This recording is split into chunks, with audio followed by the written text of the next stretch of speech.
Mary Fields lahir di Hickman County, Tennessee pada tahun 1832. Dia bekerja di ladang kapas sebagai budak selama 30 tahun pertama hidupnya. Seperti kebanyakan budak, informasi tentang kehidupan awalnya hampir tidak ada. Karena hal ini, kita hanya bisa berasumsi seperti apa kondisi hidupnya. Yang kita tahu hanyalah Mary pasti tumbuh lebih besar dari kebanyakan anak laki-laki dan perempuan di kotanya. Pada saat dia berusia 18 tahun, dia sudah menjadi sosok yang menjulang tinggi, berdiri setinggi 6 kaki dan berat sekitar 200 pon. Pada masa itu, adalah hal yang umum jika pemilik mereka tidak pernah mencatat nama mereka dalam dokumen.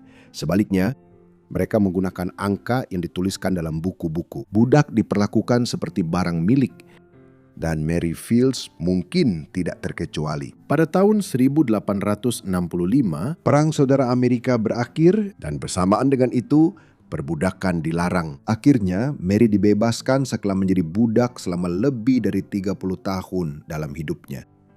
Tidak tahu harus berbuat apa, dia mengikuti jejak banyak mantan budak lainnya dan menuju kehidupan baru di wilayah utara yang jauh lebih ramah.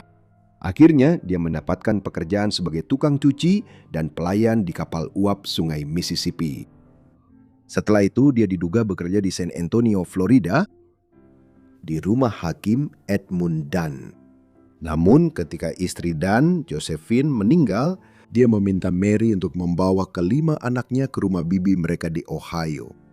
Setelah perjalanan yang panjang, mereka akhirnya sampai di biara Ursulin Hati Kudus di Toledo, yang merupakan tempat tinggal bibi anak-anak itu.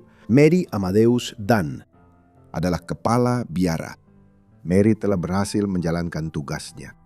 Kelima anak itu sekarang berada di bawah asuhan bibinya dengan aman. Ketika para biarawati bertanya kepada Mary bagaimana perjalanannya, dia menjawab bahwa perjalanannya baik-baik saja dan kemudian mengatakan bahwa dia benar-benar ingin merokok cerutu dan minum. Dengan Edmund Dunn di Florida dan anak-anak yang aman di bawah perlindungan bibi mereka, Mary tidak lagi memiliki majikan. Untungnya, biara segera mempekerjakannya sebagai perawat halaman. Namun, para biarawati malang itu tidak tahu apa yang akan mereka hadapi. Para biarawati di biara itu sangat tenang dan disiplin. Mary benar-benar kebalikannya. Selama 15 tahun berikutnya, Mary bekerja di biara itu. Selama di sana, dia menerima tempat tinggal, makanan, pakaian, dan dibayar $50 per tahun. Biara yang sebelumnya tenang dan teratur itu benar-benar berubah ketika Mary datang.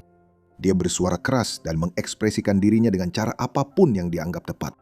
Hal ini membuat banyak orang terkejut di biara yang tenang itu. Memang benar bahwa dia melakukan pekerjaannya dengan baik dan menjaga pekarangannya tetap sangat terawat. Tetapi perilakunya membuat banyak biarawati merasa terintimidasi. Seperti yang diingat oleh salah satu biarawati, celakalah siapapun yang berjalan di atas rumput setelah Mary memotongnya.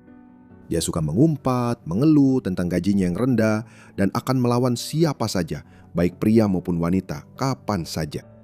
Perilaku seperti ini pasti akan mengejutkan para wanita kulit putih pada masa itu. Mereka mengharapkan orang Afrika Amerika untuk bersikap sopan dan patuh. Namun Mary tidak sesuai dengan norma ini. Selain itu, ada catatan bahwa banyak biarawati mengeluh tentang sifat temperamental dan wataknya yang sulit. Meskipun Mary awalnya kesulitan menyesuaikan diri dengan kehidupan tenang di biara, dia memang mendapatkan satu teman penting, Ibu Amadeus Dunn, ibu superior yang sangat dihormati dan sangat disayangi di biara itu. Ibu Amadeus dikenal sebagai jiwa pemberani yang karismatik dan tak kenal takut. Dia sangat akrab dengan Mary dan persahabatan mereka pun berkembang. Pada tahun 1884, dia dipanggil oleh uskupnya untuk menjalankan karya misi dan dikirim ke teritori Montana untuk mendirikan sekolah bagi anak-anak penduduk asli Amerika. Setahun kemudian, Ibu Amadeus jatuh sakit parah, kemungkinan karena pneumonia. Meskipun semua kekurangan Mary, dia memiliki rasa loyalitas yang kuat dan hati yang mulia. Begitu Mary mendengar kabar bahwa temannya sedang sakit, dia meninggalkan semua urusannya dan menempuh perjalanan sejauh 1.600 mil sendirian untuk segera menemani temannya di Cascade, Montana. Mary tinggal bersama Bunda Amadeus sampai beliau benar-benar pulih dan perannya sangat penting dalam merawat beliau hingga sehat kembali. Awalnya Mary berencana untuk kembali ke biara di Ohio setelah sahabatnya itu membaik. Namun, dia merasa betah di wilayah barat dan memutuskan untuk tinggal di sana. Setelah itu, Mary mulai bekerja di sebuah biara di Montana dekat Cascade. Selama beberapa tahun, dia membantu membangun gereja dan bangunan lain di sekitar biara tersebut. Dia adalah pekerja yang andal dan menolak bantuan pria saat membawa beban berat kayu dan batu di punggungnya. Setelah pembangunan selesai, dia terus bekerja untuk biara. Tetapi sekarang dia memiliki hubungan yang jauh lebih langsung dengan para biarawati. Meskipun dia dengan setia melayani para biarawati dalam kondisi yang keras, komunitas yang terisolasi, sikap dan tindakannya membuat uskup semakin khawatir. Hanya beberapa bulan berlalu, dan sudah beberapa orang mengadu kepada uskup tentang perilakunya. Bukan hanya pegawai barunya itu merokok, minum, dan berkata kasar, tetapi dia juga berpakaian seperti laki-laki. Nilai-nilai ini yang sama sekali tidak sejalan dengan gereja Katolik menyebabkan ketegangan. Puncaknya terjadi ketika Mary terlibat pertengkaran dengan petugas kebersihan biara yang tidak sopan. Situasinya berujung pada kekerasan dan keduanya saling menodongkan pistol. Setelah kejadian ini, uskup memerintahkannya untuk meninggalkan biara dan tidak pernah kembali. Ini adalah pertama kalinya setelah bertahun-tahun, Mary akhirnya bebas untuk memikirkan apa yang ingin dia lakukan. Tapi pertama-tama, dia harus memenuhi kebutuhan hidupnya. Untuk menghidupi dirinya sendiri, dia melakukan segala macam pekerjaan serabutan, seperti bekerja di pertanian dan bercocok tanam, merawat hewan, mencuci pakaian orang lain, dan bahkan memperbaiki bangunan. Pada saat inilah penduduk asli Amerika memberinya julukan White Crow. Rupanya, ini karena dia bertingkah seperti wanita kulit putih tapi berkulit hitam. Karena dia adalah orang Afrika Amerika pertama dan salah satu yang sedikit di kota itu, orang kulit putih setempat tidak tahu harus menilainya bagaimana. Dalam sebuah esai, seorang siswi menulis ini tentang Mary. Dia minum whisky dan dia suka mengumpat, dan dia seorang Republikan yang membuatnya menjadi makhluk rendahan dan kotor. Namun seiring berjalannya waktu, pendapat orang-orang di kota tentang dirinya pun berubah. Dia akhirnya membuka sebuah restoran dan memutuskan untuk menyajikan makanan kepada siapa saja, terlepas dari apakah mereka punya uang untuk membayar atau tidak. Sayangnya, kecenderungannya untuk memberikan makanan gratis kepada yang membutuhkan membuat usahanya bangkrut. Setelah hanya 10 bulan, restorannya tutup karena bangkrut. Pada sekitar waktu inilah dia sering terlihat di bar-bar, minum minuman keras, dan terlibat dalam baku tembak. Pada tahun 1895, teman lamanya, Bunda Amadeus, menyumbangkan sebuah kereta kuda untuk mendorong perjalanan di daerah terpencil itu. Ini juga berarti bahwa kantor pos AS dapat menggunakannya untuk membuka rute pos cepat demi pengiriman surat yang lebih cepat. Meskipun Mary berusia sekitar 63 tahun, dia dipekerjakan oleh layanan pos AS sebagai pengantar surat.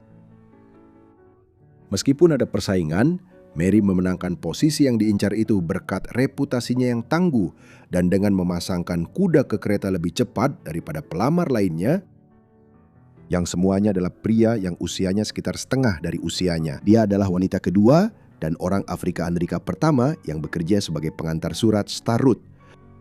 Itu bukan pekerjaan yang mudah. Dia bertanggung jawab untuk mengantarkan dan melindungi surat dengan aman dari pencuri dan perampok. Dia akan menerima surat dari kereta-kereta tertentu, memuatnya ke dalam kereta pos dan mengemudikan kereta itu melewati berbagai macam medan dari jalanan yang rusak hingga ladang yang berlumpur. Dia dengan cepat membangun reputasi sebagai orang yang dapat diandalkan. Dia tidak pernah absen kerja satu hari pun, dan berkat hal ini dia mendapat julukan Stagecoach Mary. Dia dengan ahli mengendalikan tim kudanya yang terdiri dari beberapa ekor kuda dan seekor bagal bernama Moses. Ketika rutenya terhambat oleh salju tebal, membuat kuda-kudanya tidak bisa bergerak dengan baik. Dia akan mengenakan sepatu salju, melemparkan kantong-kantong surat ke pundaknya dan berjalan ke kota. Meskipun tinggi dan ukurannya yang mengintimidasi, sikap keras dan reputasinya, beberapa orang masih berpikir mereka bisa mengalahkannya. Mary selalu membawa senapan dan revolver agar siapapun yang membuat masalah bisa segera diatasi dengan satu peluru yang tepat sasaran.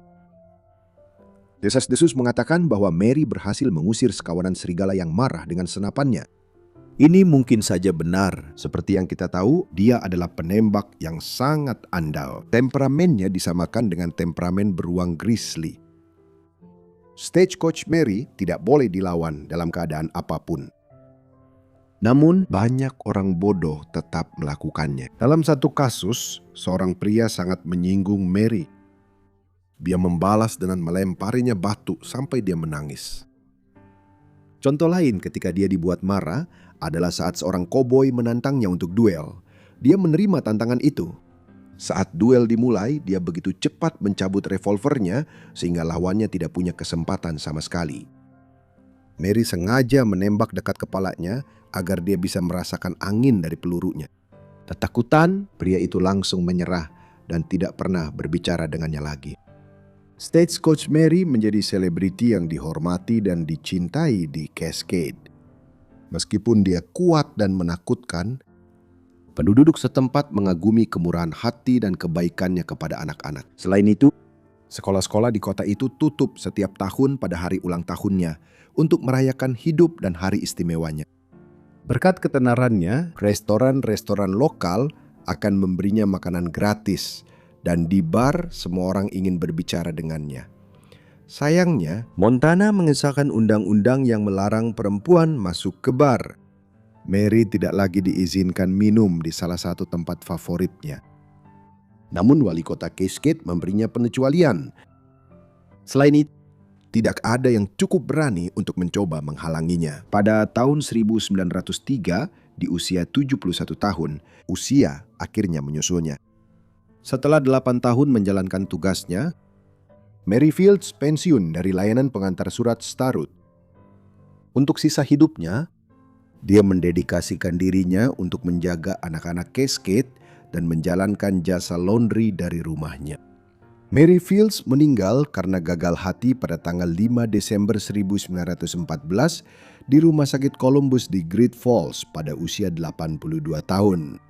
Setelah kematiannya, seluruh kota berduka. Kepergiannya menandai akhir dari sebuah era. Wilayah barat dipenuhi oleh orang-orang yang kuat dan berani, tetapi tidak ada satupun dari mereka yang seperti Stagecoach Mary. Banyak legenda dari barat liar yang kisahnya dilebih-lebihkan dengan fiksi bercampur dengan fakta. Tapi hal ini tidak diperlukan untuk Stagecoach Mary. Dia digambarkan sebagai salah satu jiwa paling bebas yang pernah hidup. Mary Fields dimakamkan di luar Cascade. Pemakamannya adalah salah satu yang terbesar yang pernah dilihat kota itu. Terima kasih kepada semua orang yang telah menonton video ini tentang Stagecoach Mary. Saya benar-benar berharap kalian menikmatinya. Jika iya, silakan beri tanda suka dan tinggalkan komentar di bawah. Jika Anda baru di channel ini dan menyukainya, kenapa tidak berlangganan? Jika Anda memiliki saran baru, silakan kirimkan email kepada saya yang ada di deskripsi. Baru-baru ini saya menerima banyak saran, jadi sangat sulit untuk memilah dan menemukannya di kolom komentar.